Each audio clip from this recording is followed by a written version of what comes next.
When the lawyer read out my name, the room didn't react the way I expected. There were no gasps, no whispers, no polite looks of sympathy. There was laughter, not loud, not cruel enough to cause a scene, just enough to let me know exactly where I stood. "Hazel Carter," the lawyer said, adjusting his glasses, "has been left $50. Not 50,000. Not a symbolic amount paired with a keepsake, just 50. Two crisp bills slid across the polished table toward me like an afterthought. My father smiled, the kind of smile that says, "I knew it." My brother let out a short laugh and leaned back in his chair, victorious. Someone across the table muttered, "Figures." I didn't say a word. I just stared at the money in my hands while the room seemed to close in on me because my grandfather had never been careless. Not in business, not with people, and definitely not with money. Which meant this wasn't a mistake. In my family, I was the quiet one.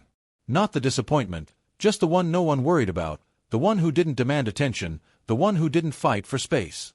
My brother Ethan learned early how to dominate a room. He spoke loudly, confidently, always selling himself. Every dinner was a performance. Every conversation an opportunity. My parents adored that about him. They used softer words for me. Hazel is sweet. Hazel is easygoing. Hazel doesn't ask for much. What they really meant was Hazel won't cause problems.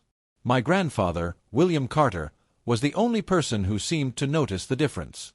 To the world, he was a billionaire, a man who built an empire from nothing. Bankers stood straighter around him. Politicians returned his calls within minutes. But to me, he was just Grandpa Will, a man who drank black coffee, hated unnecessary noise, and believed silence told you more about people than words ever could. When his health started to decline, the family suddenly became very busy. My father visited in tailored suits, checking his watch every few minutes. My mother brought flowers that stayed untouched. Ethan came once, stood near the door, and said, "Hang in there, Grandpa." Then they left.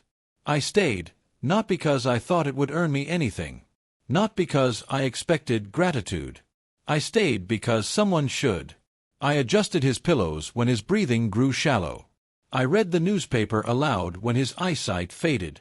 I listened to the same stories again and again without correcting him. One afternoon, sunlight leaking through the hospital blinds, he took my hand. "Do you hear that?" he asked quietly. "The machines." I whispered. "No," he said. "The silence. Most people are terrified of it." He looked at me carefully like he was memorizing my face. "You aren't afraid of being alone," he said. "You're afraid of being invisible." I didn't know how to answer. Late one night, when the room hummed softly with machines, he said something I never forgot. "Money doesn't change people," he murmured. "It just removes the mask faster." I laughed softly. "That sounds like you're planning something." He smiled just barely. "Maybe I am." His funeral was exactly how he would have wanted it. Simple, controlled, expensive without being loud. Everyone looked respectful. Nothing felt real. I stood in the back while my family moved like actors who knew their roles too well. People whispered, "How much do you think he left?" I heard the properties alone are worth millions. Ethan set for life. No one stood next to me. No one asked if I was okay. They never did. At the lawyer's office days later, the room was cold. Not in temperature, but in feeling. My father received $5 million. My mother received 3. Ethan received 2. Each announcement brought relief, pride, satisfaction. Then came me. $50. Laughter again. The lawyer slid the bills toward me. I noticed it when I tilted the money under the overhead light. A tiny mark, almost invisible. But my grandfather once told me, if you want to hide the truth, put it where no one bothers to look. I folded the bills, placed them in my purse, and stood up. "I think we're done here," I said quietly. No one stopped me. I didn't go home. I drove, not thinking, just following instinct, to the old bank my grandfather had trusted for decades. The lobby was quiet, polished, private. "I need to speak with the branch manager," I said. "It's about William Carter." The man behind the desk froze. Minutes later, I was led into a private office. I placed the 2 bills on the desk. "They were left to me," I said, "and I think they're marked." The manager studied them. At first, he looked bored, then confused, then pale. "Where did you get these?" he asked carefully. "You know where." He locked the door. "These aren't random markings," he said. "They're a verification sequence."